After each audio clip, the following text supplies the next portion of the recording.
الحمد للہ رب العالمین والعاقبۃ للمتقین والصلاة والسلام علی سید الانبیاء والمرسلین وعلی آلہ واصحابہ الطیبین الطاہرین اما بعد فاعوذ باللہ من الشیطان الرجیم بسم اللہ الرحمن الرحیم والتین والزیتون وطور سینین وہذا البلد الامین لقد خلقنا الانسان فی احسن تقویم وعلى آلك وصحابك يا نور الله صلی اللہ تعالی علیہ وسلم صلی اللہ تعالی علیہ وسلم۔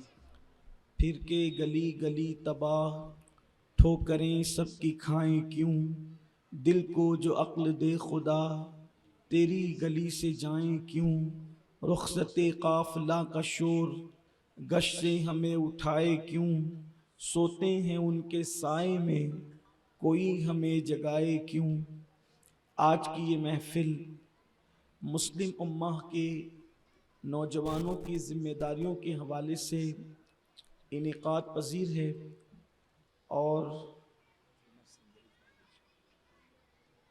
یہ محفل کے انعقاد میں ہمارے محب گرامی قدر عارف بھائی اور فیمس سنجری فاؤنڈیشن کے نوجوانوں نے محنتیں کی ہے۔ اللہ تعالیٰ ان سب کی کاوشوں کو اہلیان محلہ کی شرکت کو اپنی بارگاہ میں قبول فرمائے۔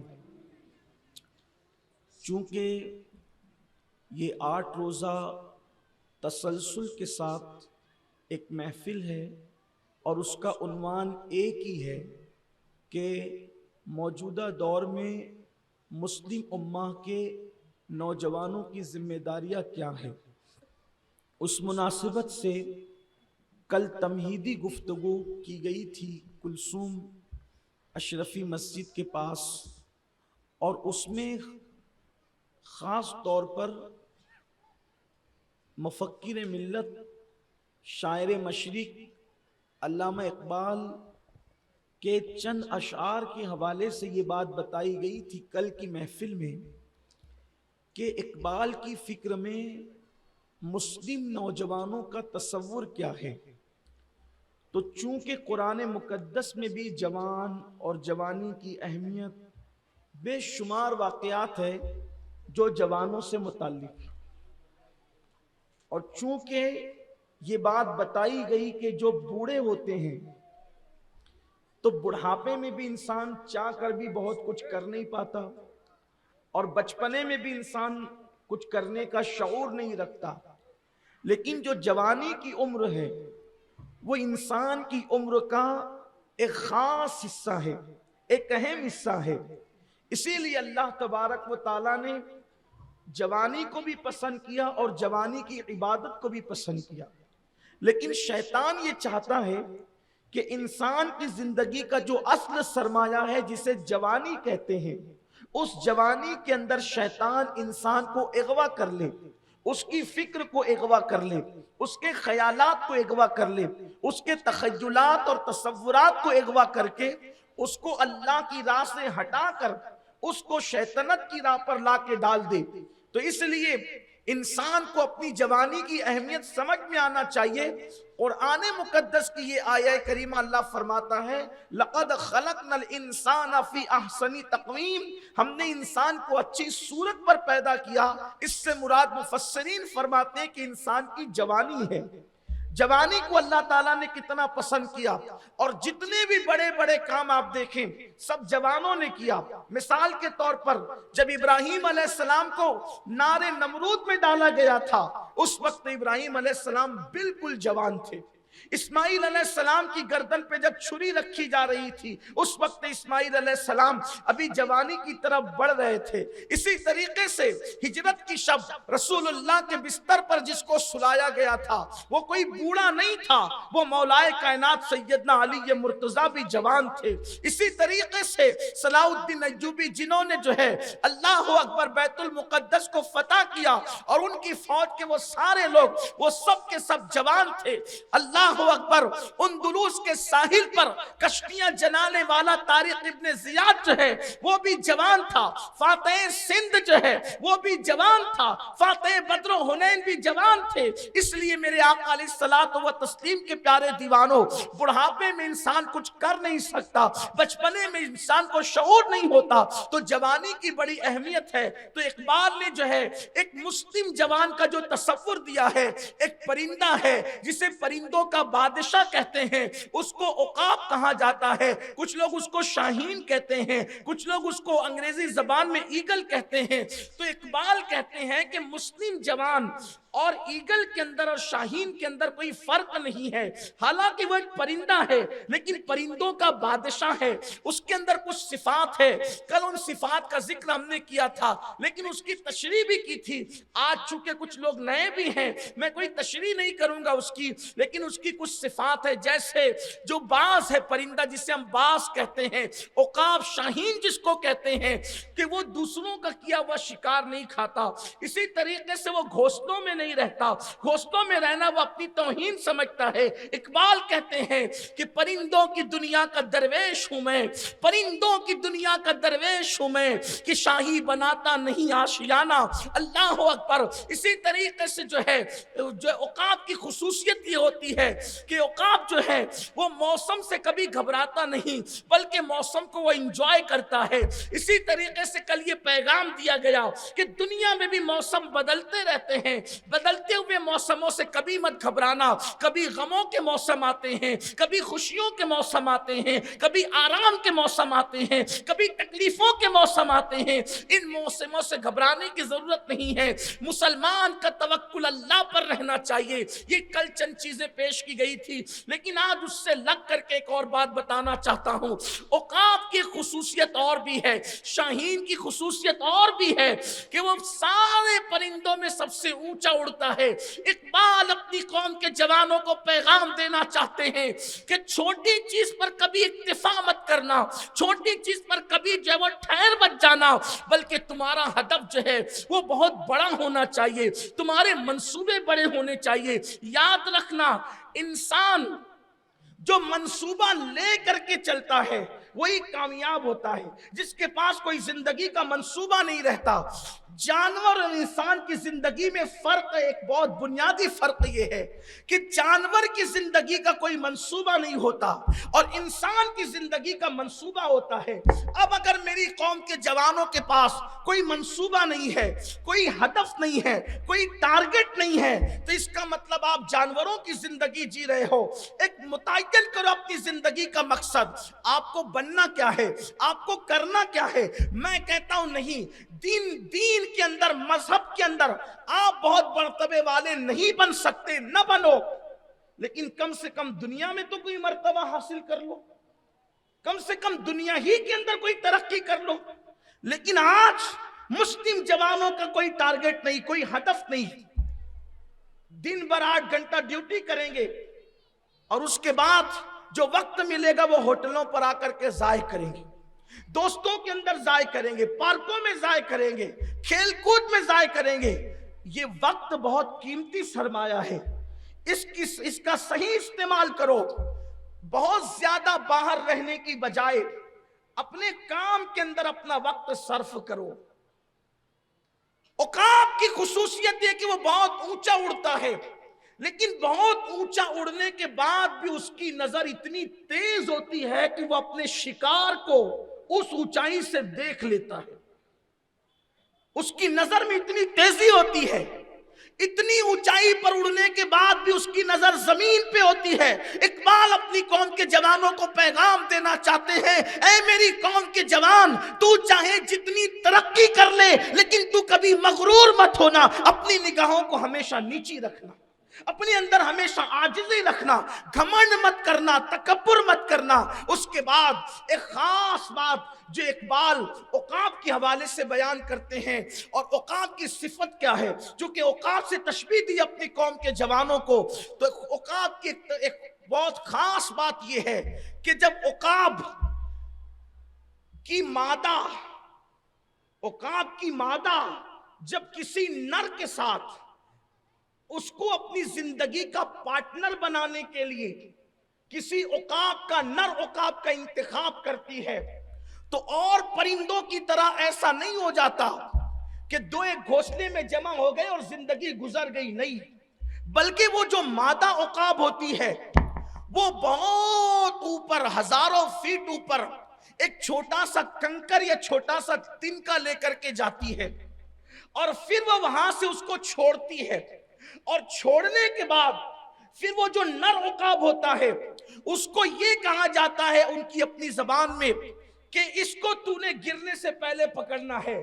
اب وہ ہزاروں فٹ اوپر سے جو کنکر یا تنکا پھینکا گیا ہے یہ اس کو ہوا کے اندر زمین پہ گرنے سے پہلے اٹھاتا ہے، دوسری مرتبہ پھر وہ اور اوپر لے کر کے جا کر کے چھوڑتی ہے اور وہ پھر اس کو پکڑ لیتا ہے، تیسری مرتبہ اس سے اور اوپر لے جا کر وہ چھوڑتی ہے، وہ پھر اس کو پکڑ لیتا ہے، 3 مرتبہ وہ مادہ عقاب اس کو آزماتی ہے، تب کہیں جا کر کے دونوں کے درمیان پارٹنرشپ کا ایک رشتہ ہوتا ہے۔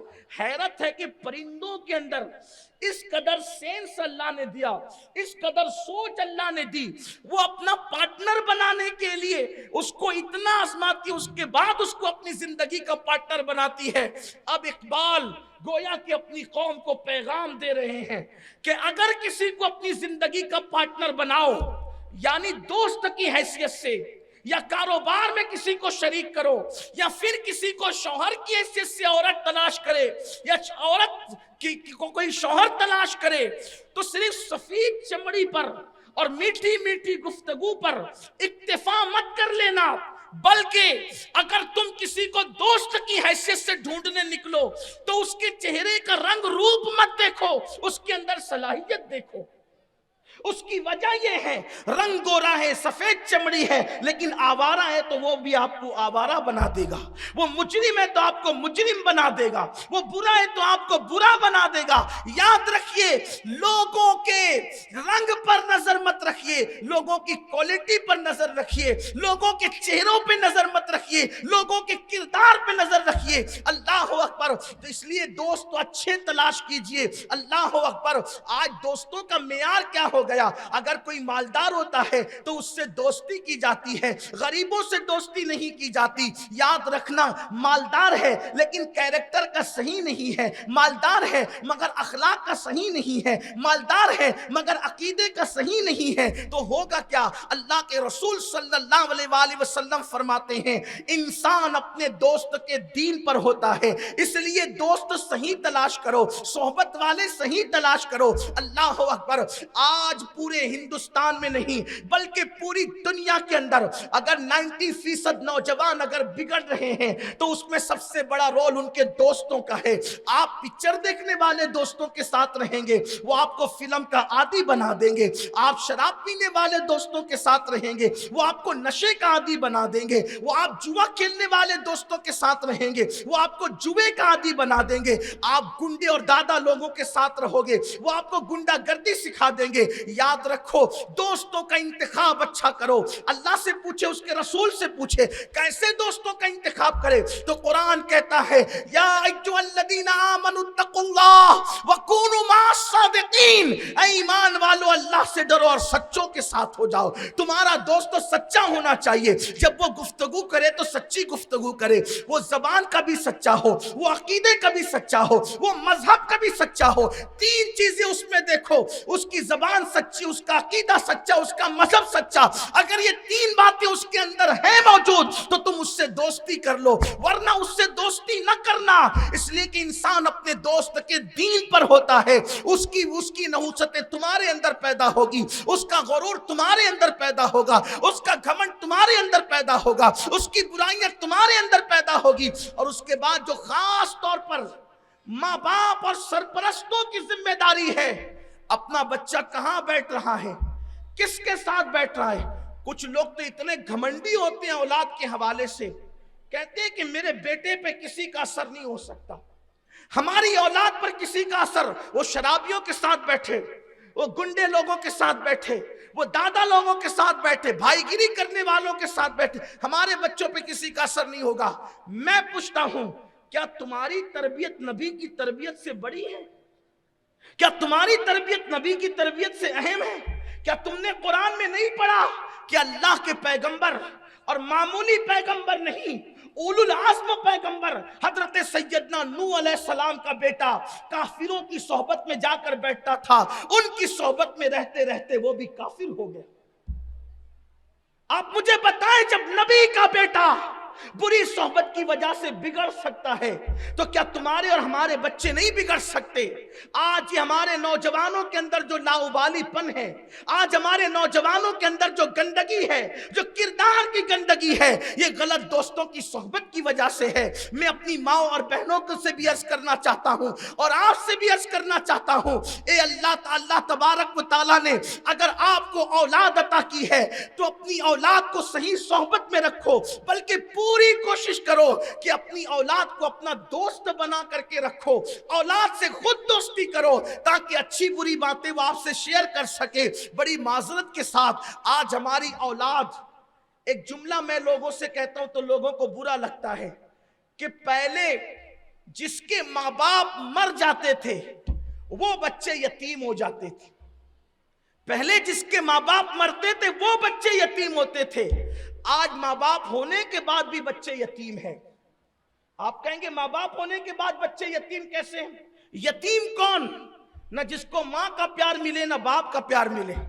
یتیم کون؟ نہ جس کو ماں کی تربیت ملے نہ باپ کی تربیت ملے۔ بولو ہمارے بچے یتیم ہے کہ نہیں جیتے جی؟ آپ کہیں گے وہ کیسے؟ میں کہتا ہوں کہ کیا ماں اپنی اولاد کو وقت دے پا رہی ہے؟ ماں کے پاس کھانے پکانے کپڑے دھونے کے بعد جو ٹائم بچتا ہے وہ موبائل لے کر کے بیٹھ جاتی ہے۔ باپ کاروبار سے آتا ہے وہ ٹی وی کا منہ پکڑ کے بیٹھ جاتا ہے، موبائل لے کر کے بیٹھ جاتا ہے۔ بچوں کو تو نہ ماں کی صحبت مل رہی ہے نہ باپ کی صحبت مل رہی ہے، پھر یہ بچے آخر ان کی تربیت کیسے ہوگی؟ ارے جب تربیت کرنے والے ماں باپ تھے تب بھی بہت نیک بچے نہ بن سکے تو جن بچوں کو سرے سے تربیت ہی نہیں ملے گی ان بچوں کے بگڑنے کا اندازہ کون کر سکتا ہے؟ اس لیے بچوں کو وقت دینا ضروری ہے، بچوں کو ٹائم دینا ضروری ہے۔ ماں باپ آج بچوں کو وقت نہیں دے پا رہے۔ آپ اور ہم خود ایمان والا دھڑکتا دل رکھتے ہیں، اپنے دلوں پر ہاتھ رکھ کر کے سوچو کہ تم اپنے بچوں کو کتنا ٹائم دیتے ہو، تم اپنے بچوں کو کتنا وقت دیتے ہو۔ ہماری بہنیں کھانا پکانے کے بعد، برتن دھلنے کے بعد، کپڑے دھلنے کے بعد، گھر کے کام کاج سے فارغ ہونے کے بعد اپنی اولاد کو کتنا وقت دیتے ہیں۔ یاد رکھنا، یہ جو جانوروں کے بچے پیدا ہوتے ہی کھڑے ہو جاتے ہیں، انسان کے بچے پیدا ہوتے نہیں کھڑے ہوتے، بلکہ انسان کے بچوں کو چلتے چلتے کم سے کم 1 سال لگتا ہے، اور جانور کے بچے 2-3 مہینے میں دودھ سے فارغ ہو جاتے ہیں۔ انسان کے بچوں کو دودھ پینے کی مدت 2 سال تک کے بتائی گئی ہے۔ آخر یہ 2 سال تک کے دودھ پلانے کی مدت کیوں ہے؟ اور انسان تو اشرف المخلوقات ہے، جو اللہ بکری کے بچے کو چند منٹ میں چلنے کی طاقت دے دیتا ہے، کیا وہ اللہ انسان کے بچوں کو چند منٹ میں چلنے کی طاقت نہیں دے سکتا تھا؟ جو اللہ بلی کے بچے کو چند منٹ میں چلنے کی طاقت دے دیتا ہے، کیا وہ اللہ انسان کے بچوں کو چند منٹ میں چلنے کی طاقت نہیں دے سکتا تھا؟ اللہ نے ایسا کیوں کیا کہ 2 سال تک کے تمہارے بچوں کو دودھ کا محتاج رکھا اور اس کو جلدی سے چلنے کا شعور نہیں دیا؟ وجہ یہ ہے کہ جانور کے بچے کو تربیت کی ضرورت نہیں تھی، اسی لیے وہ چند سیکنڈ میں چلنے لگا، تاکہ ماں باپ سے دور بھی ہو گیا تو کوئی ٹینشن کی بات نہیں۔ مگر انسان کے بچے کو تربیت کی ضرورت تھی، اس لیے 2 سال تک کے دودھ کا محتاج رکھا، تاکہ وہ ماں کی گود میں 2 سال تک رہے گا تو صرف دودھ نہیں پیے گا بلکہ ماں کے سینے کے جذبات بھی اس کے سینے میں منتقل ہوں گے، ماں کا کردار بھی اس میں منتقل ہوگا، ماں کی گفتگو بھی اس میں منتقل ہوگی، ماں کے جذبات بھی ان میں منتقل ہوگا۔ آپ سوچیں گے کیا دودھ کے ساتھ جذبات بھی منتقل ہوتے ہیں؟ تو یاد رکھنا، شیخ عبد القادر جیلانی کبھی غوث اعظم نہ بن سکتے تھے اگر ان کو ام الخیر جیسی ماں نصیب نہ ہو۔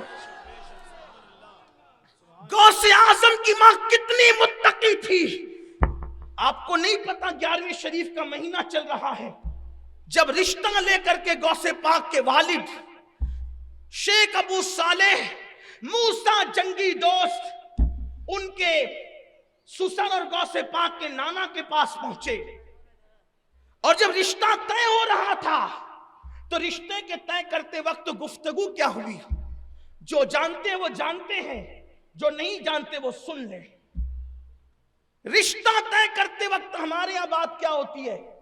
نمبر 1 ہمارے یہاں بات ہوتی ہے تم کس برادری کے ہو، لڑکا کرتا کیا ہے، کہاں تک پڑھا ہوا ہے. یہ صاف فضول کی بکواس جس کا اسلام سے کوئی تصور نہیں وہ پوچھتے ہیں. کبھی یہ پوچھا کہ لڑکا حلال کماتا ہے کہ حرام کماتا ہے؟ کبھی یہ پوچھا کہ وہ نماز پڑھتا ہے کہ نماز چھوڑتا ہے؟ یہ کبھی پوچھا وہ اسلام کے طریقے پر ہے یا یورپی تہذیب کے طریقے پر؟ کبھی نہیں پوچھا. غوث پاک کے والد، غوث پاک کے نانا اور اپنے سسر کے پاس، ہونے والے سسر کے پاس پہنچے. کوئی نسب نہیں پوچھا گیا، کوئی خاندان نہیں پوچھا گیا، کوئی قبیلہ نہیں پوچھا گیا. وہاں وہ گئے. ان کے تقوی کی بات تو یوں ہی آشکار ہو گئی کہ انہوں نے عرض کیا کہ میں نے دریا میں بہتا ہوا سیب کھایا. یہی بات تھی. حضرت ابو صالح موسیٰ جنگی دوست کا تقوی حضرت سیدی عبداللہ سومئی سالار کے پاس یہ عیاں ہو گیا کہ جو دریا کا سیب کھانے پر بے چین ہو وہ کتنا متقی ہوگا. تو انہوں نے اپنے پاس چند مہینے رکھا کہ چیک کریں کہ ایسی ویسی بات ہوا میں کرنے کے لیے آیا واقعی متقی بھی ہے.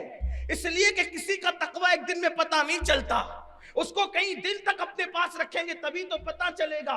تو سرکار غوثیت مآب کے والد کو غوث پاک کے نانا نے مہینوں رکھا، اور اس کے بعد جب دیکھ لیا ٹھوک بجا کر کے بہت متقی ہے تو کہا میری بیٹی ہے اس سے نکاح کرو گے؟ یہ سیب کی جو غلطی آپ نے کی ہے بے پوچھے کھانے کی، اس کی معافی اسی وقت ہوگی جب تم میری بیٹی سے شادی کرو. ایک سیب کھانے کی سزا کیا ہے؟ جو دریا میں بہتا ہوا سیب آیا وہ کھا لیا تھا پوچھے بغیر. کئی دن کی بھوک تھی، افطار کرنا تھا، روزہ افطار کرنا تھا، کھا لیا. آج تو میرا جوان کیا کیا کھاتا ہے، کبھی اس کے ماتھے پہ شکن نہیں آتا. ابو صالح موسیٰ جنگی دوست غوث پاک کے والد ایک سیب بغیر پوچھے کھا لیا. کئی دن تک مزدوری کی، باغ کو پانی دیا، باغ کی رکھوالی کی، جانور چرائے، اور اس کے بعد آخری میں یہ مصیبت ڈالی جا رہی ہے ظاہری طور پر میری بیٹی سے شادی کرو گے تو معافی ہوگی. لیکن بات اتنی ہے کہ میری بیٹی کے اندر کچھ کمیاں ہیں. کمیاں کیا ہے کہ وہ آنکھ سے اندھی ہے، وہ کان سے بہری ہے، وہ زبان سے گونگی ہے، وہ پیر سے لنگڑی ہے، وہ ہاتھ سے لولی ہے. اس کے ساتھ تمہیں شادی کرنی ہوگی. حیرت کی بات ہے. آپ مجھے بتانا، گرے سے گرا بالکل نچلے طبقے کا انسان بھی اگر کسی بہت مالدار بہت شریف گھرانے کی بیٹی کے بارے میں بھی کہا جائے کہ وہ اندھی ہے، لنگڑی ہے، لولی ہے اور گونگی ہے، اس کے ساتھ تم نے نکاح کرنا ہے، وہ کہے گا اتنی بڑی مصیبت زندگی کی کہاں لوں. یہی تو بات ہے. لیکن حیرت کی بات یہ ہے کہ جب شیخ عبد القادر جیلانی غوث پاک کے والد کو جب یہ بات کہی کہ ایسی عورت سے نکاح کرو گے، انہوں نے کہا اگر سیب کی معافی اسی پر موقوف ہے کہ اتنی بڑی مصیبت سر لے لوں تو میں دنیا کی ہر مصیبت اٹھانے تیار ہوں، لیکن اللہ کی بارگاہ میں جواب دینے کے لیے میرے اندر ہمت نہیں ہے. میں ایسی لڑکی سے نکاح کرنے کے لیے بن دیکھے کا تیار ہوں. اندھی بھی چلے گی، لنگڑی بھی چلے گی، لولی بھی چلے گی، گونگی بھی چلے گی، سب چلے گا، لیکن بس قیامت میں میری پکڑ نہیں ہونا چاہیے کہ میں نے بے پوچھے سیب کیسے کھا لیا. معاف کر دیں گے آپ اگر شادی کہا؟ ہاں. کہا ٹھیک ہے پھر نکاح کر لو. نکاح ہوا. حجرے عروسی میں آئے تو کیا دیکھا؟ ایک چاند کا ٹکڑا ہے.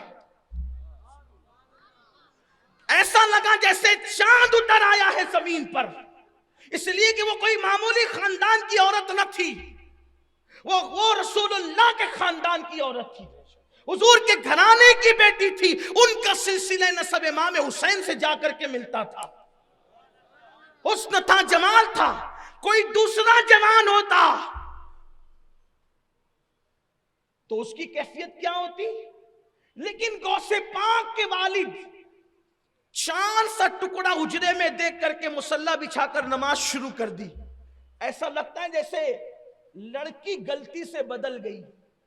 آج اس کو ہاتھ نہیں لگانا کیونکہ جس کے ساتھ رشتہ طے ہوا تھا یہ وہ نہیں ہے. وہ تو اندھی تھی، اس کی تو آنکھیں ہیں. وہ تو بہری تھی، اس کے تو کان ہیں. وہ تو گونگی تھی، یہ تو بولتی ہے. وہ تو لونجی تھی، یہ تو اس کے ہاتھ رکھتی ہے. وہ تو لنگڑی تھی تو پیر رکھتی ہے. پھر کیا ہوا؟ رات پر نماز پڑھی جیسا کہ معمول تھا. وہ خاتون نے بھی او جی کیا جی کچھ نہیں، کوئی گفتگو نہیں، اس نے بھی پیچھے مصلی بچھایا، وہ بھی عادت کے مطابق نماز پڑھنے۔ ہمارے یہاں شب برات سال میں ایک بار آتی ہے تو بھی لوگ پوری رات عبادت نہیں کرتے۔ وہ کیا دور تھا کہ مسلمانوں کی ہر رات شب برات ہوا کرتی تھی، اس اعتبار سے کہ وہ ہر رات عبادت کرتے تھے۔ لوگوں کو آج گناہ کرتے ہوئے راتیں کم پڑتی ہے، پوری رات موبائل لے کر بیٹھے اور عین فجر کا وقت آنے میں ان کو نیند آئے گی، شیطان تھپکیاں دے رہا ہوگا سلانے کے لیے، اور ٹھیک رات کے اس پہر میں سوئیں گے جس وقت فجر کا وقت شروع ہونے والا ہوتا ہے، اور اللہ اپنی شان کے مطابق پہلے آسمان پر نزول اجلال فرماتا ہے۔ عوام کی زبان میں سمجھانے کے لیے کہہ دوں کہ وہ اپنی شان کے مطابق پہلے آسمان پر آتا ہے جیسا کہ اس کی شان ہے، حالانکہ وہ آنے جانے سے پاک ہے، اور وہ اپنے بندوں سے کہتا ہے اے میرے بندوں مانگو، کیا مانگتے ہو؟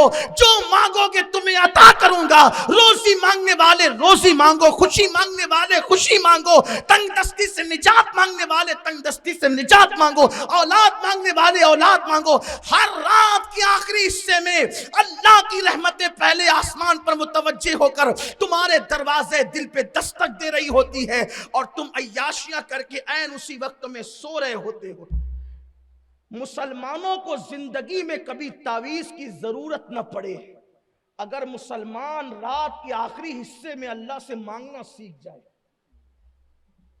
میں تعویذ کا منکر نہیں ہوں، لیکن یہ قوم ڈیپینڈ ہو گئی تعویذات پر، بخار ہو تو تعویذ، تکلیف ہو تو میں کہتا ہوں جس قوم کا ڈائریکٹ تعلق رسول اللہ نے اللہ سے جوڑ دیا ہو، وہ قوم اللہ کو چھوڑ کر اوروں کے دروازے پہ دستک دے رہی ہے۔ جب تک تمہارا رشتہ اللہ سے جڑا رہا اور تم نے نبی کے وسیلے سے اللہ کی بارگاہ میں تم سوال کرتے رہے، وہ کیا چیز تھی جو تم نے مانگا اور تمہیں اللہ نے عطا نہیں کیا؟ لیکن جب سے تم نے اللہ کو چھوڑ کر کاغذ کے ٹکڑوں کو ہی اپنا سب کچھ سمجھ لیا، انگوٹھیوں کے پتھروں کو ہی اپنا سب کچھ سمجھ لیا، یہ تو کوئی اسلامی شعار بھی نہیں، اسلامی عقیدہ بھی نہیں۔ انگوٹھی میں فلاں قسم کا پتھر پہنیں گے تو روزی میں برکت ہوگی اور اولاد ہوگی اور یہ ہوگی۔ ارے پتھروں پہ یقین رکھنے والوں، تمہاری قسمت میں پتھر پڑے۔ اسلام پتھروں کا مذہب نہیں ہے۔ رسول اللہ تو دنیا میں تشریف لا کر پتھروں سے خراج وصول کر کے بتا رہے ہیں کہ یہاں پتھروں کو پوجا نہیں جاتا، بلکہ پتھروں سے درود و سلام کی نظریں وصول کی جاتی ہے۔ اس کو سلام جس کو حجر تک کرے سلام، اس پر درود جس کو تہجد شجر کی ہے۔ اللہ اکبر۔ تو میں عرض یہ کر رہا تھا، حضرت مخدوم اشرف جہانگیر سمنانی فرماتے ہیں رات کے آخری حصے میں جا کر مجھے اللہ سے جو نعمتیں ملی ہے وہ کسی نفل عبادت سے مجھے نعمت نہیں ملی۔ مسلمانوں، اگر تمہیں اولاد نہیں ہے تو رات کے آخری حصے میں تم گڑ گڑا کر دیکھو اور نبی کے وسیلے سے اللہ کی بارگاہ میں مانگ کر کے دیکھو۔ اگر تمہاری روزی میں تنگی ہے، تم رات کے آخری حصے میں اللہ کی بارگاہ میں گڑ گڑا کے دیکھو اور نبی کے وسیلے سے مانگ کر کے دیکھو، پھر دیکھنا رحمتوں کی کیسی چھما چھم فوار برستی ہے۔ اگر تم بے جا مقدمات میں پھنسے ہو تو رات کے آخری حصے میں گڑ گڑا کے دیکھو۔ اللہ اکبر۔ وہ اللہ فرماتا ہے، اللہ اکبر، رب فرماتا ہے قرآن مقدس میں، وہ کون ہے جو مضطرب لوگوں کی فریاد کو سنتا ہے اللہ کے سوا، یعنی اللہ کے سوا مضطرب کی فریاد کو کوئی نہیں سنتا۔ اے میری قوم کے جوانوں، اس وقت تم سو رہے ہوتے ہو جب تمہارا میرا رب تمہارے دروازے دل پہ دستک دے کر کہتا ہے جو مانگنا ہے مانگ لو، اور اس کی شان ہے ان اللہ لا یخلف المیعاد۔ لیکن اللہ اکبر، ہم دوسروں سے دعاؤں کی گزارش کرتے ہیں، ہم دوسروں کے دروازوں پہ دستک دیتے ہیں، اپنے جیسے انسانوں کے دروازوں پہ دستک دینے والوں، اس قادر و قیوم کے دروازے پہ دستک دو، اس کی بارگاہ میں ہاتھ پھیلاؤ، اس کی بارگاہ میں گڑ گڑانا سیکھو، جس کی چوکھٹ سے انبیاء کو ملتا ہے، جس کی چوکھٹ سے صحابہ کو ملا، جس کی چوکھٹ سے اولیاء کو ملا، جس کی چوکھٹ سے سب کی جھولی بھری بھری اس کی بارگاہ میں آؤ. میں بار بار اس لیے کہہ رہا ہوں کہ نبی کے وسیلے سے مانگو, نبی کے وسیلے سے مانگو. میں نبی کے وسیلے پہ اس لیے زور دے رہا ہوں کہ حضرت آدم جیسا معصوم 200 سال تک کے مانگا لیکن اللہ نے کوئی جواب نہ دیا, لیکن جب کہا اللہ بحق محمد, اللہ محمد کے وسیلے سے میری فریاد کو سن لے, تو اللہ نے فوراً جواب دیا. پتہ چلا کس سے کتنے ہی ناراض ہوتے ہیں, لیکن جب محبوب کا نام اس کی زبان پہ آتا ہے تو فوراً جواب دے کر کے بتاتے ہیں کہ پھر تمہاری خطاؤں کو نہیں دیکھتے, یار کے صدقے تمہاری فریاد کو سن لیا کرتے ہیں. اسی لیے جب بھی مانگو اپنے نبی کے وسیلے سے مانگو.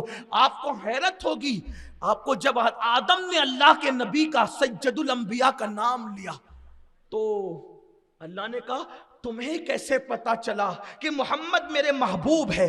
تو عرض کیا کہ جب تو نے میرے اندر روح ڈالی تھی تو میں نے عرش کے اوپر تیرے نام کے ساتھ اسی محمد کا نام لکھا دیکھا. میں سمجھ گیا کہ جس کا نام تو نے اپنے نام کے ساتھ لکھا ہے سب سے زیادہ وہ تجھے محبوب ہے. تو ارشاد ہوا آدم ان کا واسطہ دے کر تو نے صرف اپنے لیے مانگا. آدم اگر ان کے واسطے سے پوری کائنات اپنی اولاد کے لیے مانگ لیتا تو میں سب کو بھی عطا کر دیتا. رات کی آخری پہر میں گڑ گڑاؤ اللہ کی بارگاہ میں. بہرحال تو عرض یہ کر رہا تھا کہ حضور غوث پاک کے والد مصلی بچھا کے نماز پڑھتے ہیں, آپ کی والدہ بھی پیچھے کھڑی ہو جاتی ہے. صبح ہوئی تو حضور غوث پاک کے نانا آپ کے پاس آ کر کہتے تیرا چہرہ بتاتا ہے کہ رات کیسے گزری. ہاں کہا اچھی گزری, مگر تم نے اپنی بیوی کا منہ نہیں دیکھا؟ کہا ایک جھلک دیکھا. تو خیال آیا کہ غلطی ہوئی ہے دلہن کے پہنچانے میں. کہا کیا مطلب؟ کہا آپ نے تو اندھی کہا تھا لیکن وہ تو اکھیاری ہے, آپ نے تو بہری کہا تھا وہ تو سنتی ہے, آپ نے تو لولی کہا تھا اس کے تو ہاتھ ہے, آپ نے تو لنگڑی کہا تھا اس کے تو پیر ہے. فرمایا میرے بیٹے میں نے تیرے ساتھ کوئی مذاق نہیں کیا, میں نے جو کہا سچ کہا, لیکن ہم نے جو گفتگو کی اپنی زبان میں سمجھانے کے لیے ٹیکنیکلی گفتگو کی, ٹیکنیک کے ساتھ گفتگو کی. کیا مطلب؟ میری بیٹی اندھی اس لیے ہے کہ اس نے کبھی کسی اجنبی کا چہرہ نہیں دیکھا. میری بیٹی اندھی بیٹی کو اس لیے کہا کہ اس نے کسی اجنبی کا چہرہ نہیں دیکھا. بہری اس لیے کہا کہ اس نے کبھی کسی کی غیبت نہیں سنی.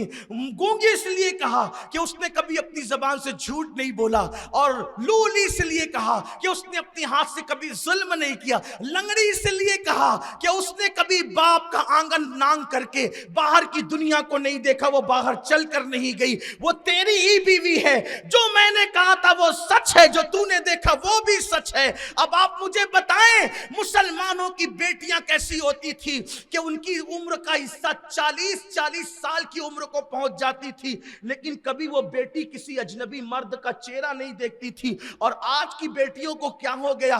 آج کی بیٹیاں تو معاذ اللہ سب کی بیٹیاں ایسی نہیں, لیکن حالات رلا رہے ہیں, خون کے آنسوں میں حالات رلا رہے ہیں. آج بیٹیاں گھر سے نکلتی ہے تو برقع ڈال کر گلی کے کونے تک کے جالی ڈال کر آئیں, اور جب گلی کے کونے سے باہر ہوئی تو پھر جالی اٹھ جاتی ہے, محلے سے باہر ہوئی تو کونے میں جا کے برقع بھی اتر جاتا ہے. میں پوچھنا چاہتا ہوں, میری قوم کی بیٹیوں سے پوچھنا چاہتا ہوں, منافق نہ بنو منافق. اگر تم اللہ کے لیے برقع پہن کر نکلی تو جو اللہ تمہیں گلی میں دیکھ رہا تھا وہ اللہ تمہیں ندی کے پار بھی تو دیکھ رہا ہے. پھر تمہارا برقع وہاں کیسے اتر گیا؟ اس کا مطلب تم منافق بن رہے ہو. منافق سنو, منافق وہی ہوتا ہے کہ جس کی زبان پہ کچھ ہوتا ہے دل میں کچھ ہوتا ہے. جب تم یہ کہتے ہو نحن اقرب الیہ من حبل الورید کہ اللہ ہماری شہرک سے زیادہ قریب ہے, تو پھر جرائم کس منہ سے کرتے ہو؟ وہ تو تمہیں گناہ کرتے ہوئے دیکھ رہا ہے. کیا بیٹیاں تھی مسلمانوں کی جس کی زبان سے 40 سال کی عمر میں پہنچنے تک کبھی جھوٹ نہیں نکلتا تھا, کسی اجنبی مرد کو وہ دیکھ نہیں پاتی تھی, اللہ اکبر, وہ کسی کی غیبت نہیں سنتی تھی. آج جرائم کا حال تو دیکھیں, اللہ اکبر, بیٹیاں بھی جرائم میں مبتلا ہے اور بیٹے بھی جرائم میں مبتلا ہے. تو میں عرض یہ کر رہا تھا میرے آقا صلی اللہ علیہ وسلم کے دیوانوں اور اے سیدہ فاطمہ کی کنیزوں, اپنے بچوں بچوں کی صحیح تربیت کرو. اگر باپ صالح ہو اور ماں خیر پر ہو تو پھر بیٹا ولی پیدا ہوتا ہے. لیکن اگر باپ ابو صالح ہو اور ماں ام الخیر ہو تو پھر بیٹا ولیوں کا ولی سید الاولیاء غوث العظم دستگیر بن کر کے پیدا ہوتا ہے. ماں جیسی ہوگی ماں کے جذبات اولاد کے اندر منتقل ہوتے ہیں, دودھ کا اثر ہوتا ہے.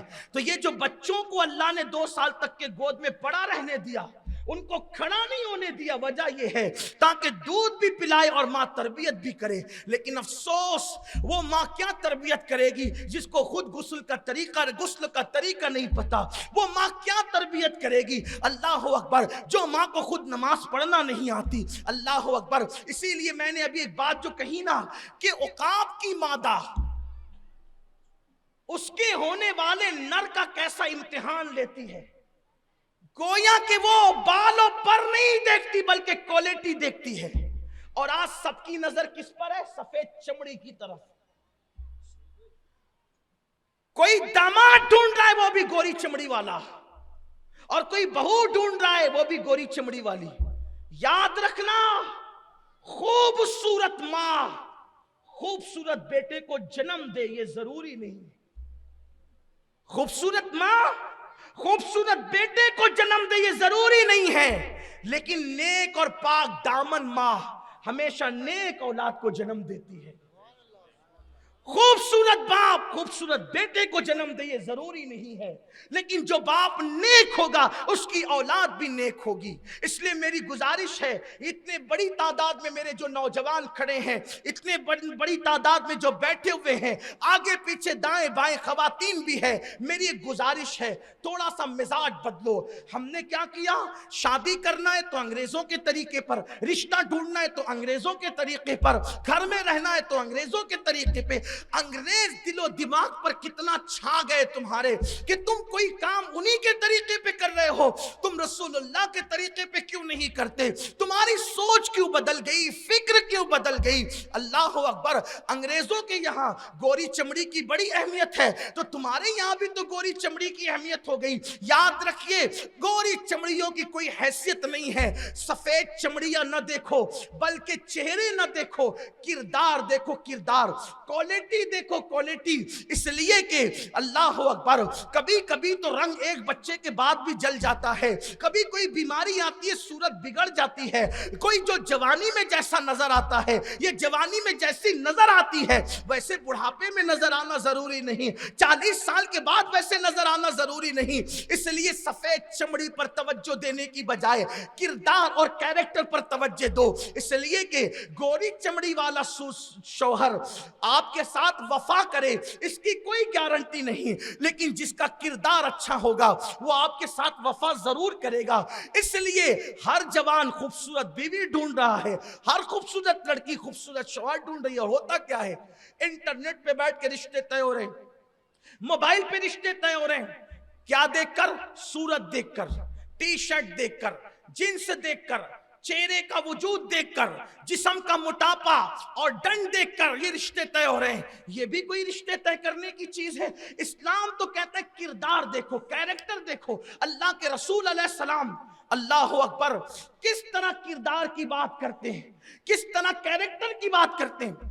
ہاں, اگر کسی صاحب کردار کی صورت خوبصورت ہو تو پھر سونے پہ سہاگا ہے. میں یہ نہیں کہتا کہ خوبصورت لوگوں کو نیگلیکٹ کر دو, خوبصورت لوگوں کو اوائڈ کر دو, میں نہیں کہتا, لیکن پہلے سیرت دیکھو پھر صورت دیکھو. کیونکہ صورت کا کوئی اعتبار نہیں ہے, سیرت کا اعتبار ہے. صورتیں بنتی بگڑتی رہتی ہے, لیکن سیرت جس کی جوانی میں اچھی ہوگی وہ بگڑے گی نہیں, آئندہ اچھی ہوتی رہے گی, اس کے اندر ترقی ہوتی رہے گی. اللہ کے رسول علیہ السلام نے اپنی سب سے چہیتی بیٹی سیدہ طیبہ طاہرہ